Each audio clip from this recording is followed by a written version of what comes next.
뉴스를 보니까 어떤 교회에서 확진자가 또 나왔습니다. 이 교회가 조금 특이합니다. 병이 낫기를 바라는 신유 집회를 주로 하는 교회인데 전국 12개 도시에 교회가 있더라고요.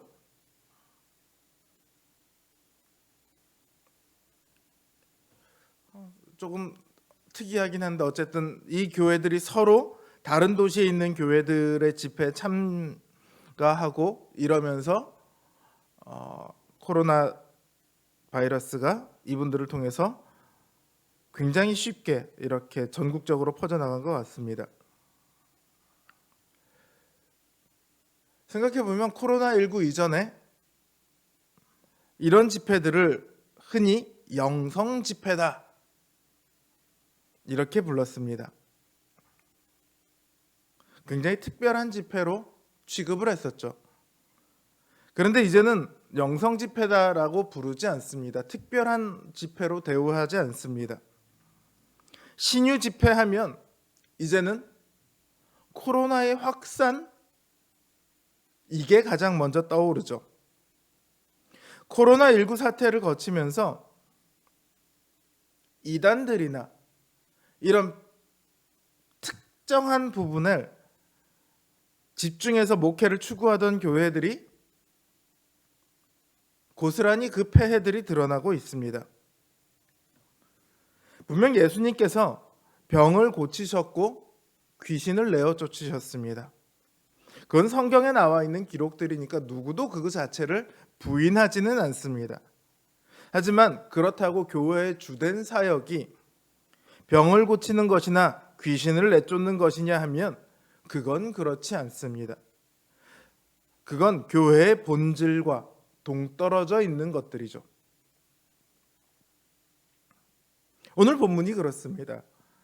주님께서 가버나움 회당에서 귀신을 내쫓으신 후에 베드로의 집으로 가십니다. 베드로는 장모와 함께 살고 있었는데 장모가 마침 심한 열병을 앓고 있었습니다. 제자들이 그 베드로의 장모가 열병 앓고 있음을 주님께 말씀드리자 주님께서 가셔서 베드로의 장모의 손을 잡아 일으킵니다. 열병을 알아보신 분들은 아시겠지만 온 몸에 열이 남과 동시에 근육에 힘이 하나도 없습니다. 일어날 힘이 없죠. 그리고 일으킨다고 해도 통증이 굉장합니다.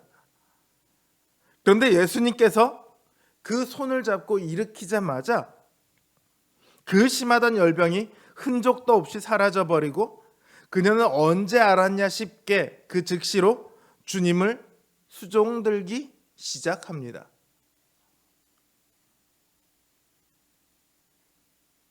예수님이 어떤 분인지를 이 장모는 자신의 병이 나은 것 그 하나로 알아차렸던 거죠. 그날 해가 저물고 이제 안식일이 끝이 났습니다. 그러자 사람들이 모든 병자와 귀신 들린 자들을 예수님께 데려옵니다. 굳이 소문을 따로 낼 필요도 없습니다.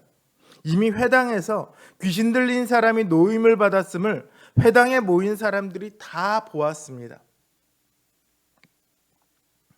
거의 모든 유대인들이 이 지역에 있던 거의 모든 유대인들이 다 봤다고 생각하시면 됩니다.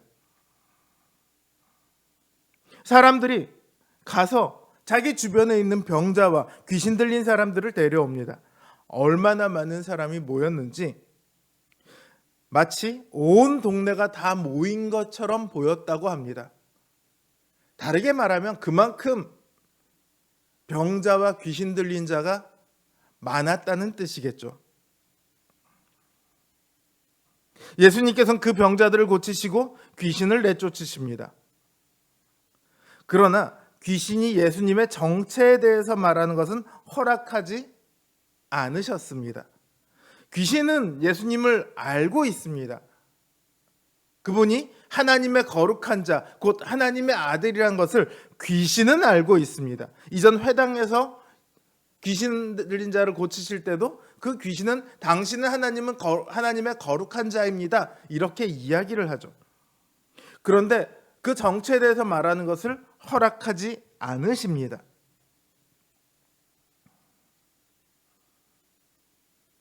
왜일까요?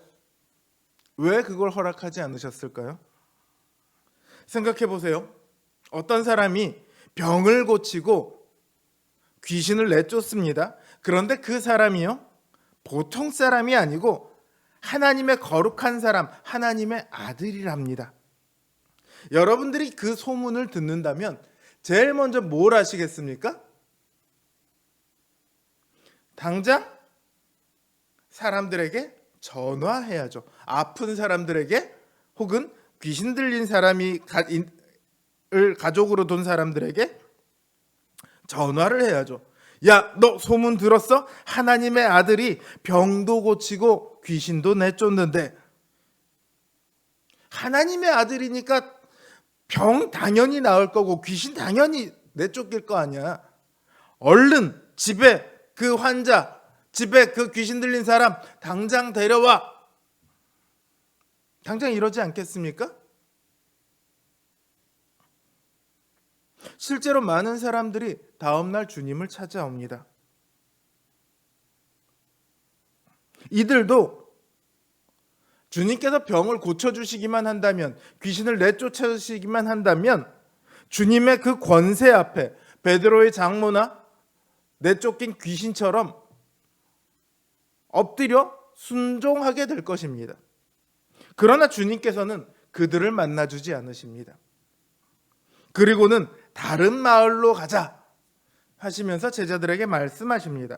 우리가 다른 가까운 마을들로 가자. 거기서도 전도하리니 내가 이를 위하여 왔노라. 예수님께서 그들을 피하신 이유는 예수님께 오신 주된 이유가 병을 고치고 귀신을 내쫓는 것이 아니기 때문입니다. 병이 고쳐집니다. 귀신이 쫓겨납니다. 그러나 이건 하나님 나라가 임한 결과입니다. 이것을 위해서 하나님 나라가 임한 게 아니라는 얘기죠. 최종 목적이 하나님 나라냐, 그렇지 않은 병을 고치고 귀신을 내쫓는 것이냐, 이 차이예요. 예수님의 주된 목적은 하나님 나라의 도를 전하는 겁니다. 그런데 사람들은 자꾸 하나님 나라가 아니라 하나님 나라의 결과에 주어지는 것, 여기에 자꾸 집중을 하고 있습니다. 근데 그렇게 되면 오히려 하나님 나라를 가로막게 됩니다. 베드로가 예수님 앞에 주는 그리스도시요 살아계신 하나님의 아들입니다 라고 고백을 한 다음에 주님께서 그때가 돼서야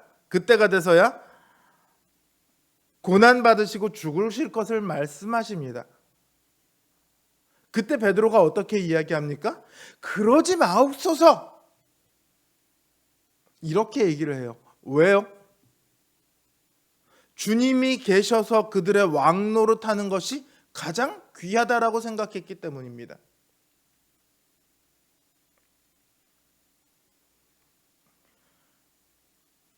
주님께서 베드로를 책망하십니다. 사단아, 내 뒤로 물러나라. 주님께서 죽으셔야지 이 땅에 진정한 하나님 나라가 올 수 있습니다. 주님은 그 일을 위해서 이 땅에 오셨습니다. 그런데 오늘날 교회들이 자꾸 그 부수적인 것들을 중심에 놓습니다. 그걸 전합니다. 그리고 사람들도 그걸 찾아다닙니다. 현실적으로 보면 그게 훨씬 더 필요해 보일 수도 있습니다. 당장 병 고치는 것이나 혹은 가난을 해결하는 것이나 당장 나에게 닥친 그 문제를 해결하는 것이 가장 중요해 보일 수 있습니다. 하지만 그런 것들에만 집중해서는 오히려 하나님 나라를 잃어버리게 됩니다. 우리는 오직 하나님 나라를 추구해야 합니다. 하나님 나라가 임하면 다른 모든 것, 우리에게 주어지는 하나님 나라의 복은 자연스럽게 뒤따라오는 거죠. 우리는 주님께서 주시는 것들이 아니라 주님 그리고 주님의 나라 이것만을 따라가면 됩니다. 이상한 교회, 이상한 목사, 이상한 신자들이 넘쳐나는 이때입니다. 오직 주님만을 바라보고 주님과 주님의 나라만을 추구하는 순결한 주의 백성들이 되기를 주님의 이름으로 기원합니다.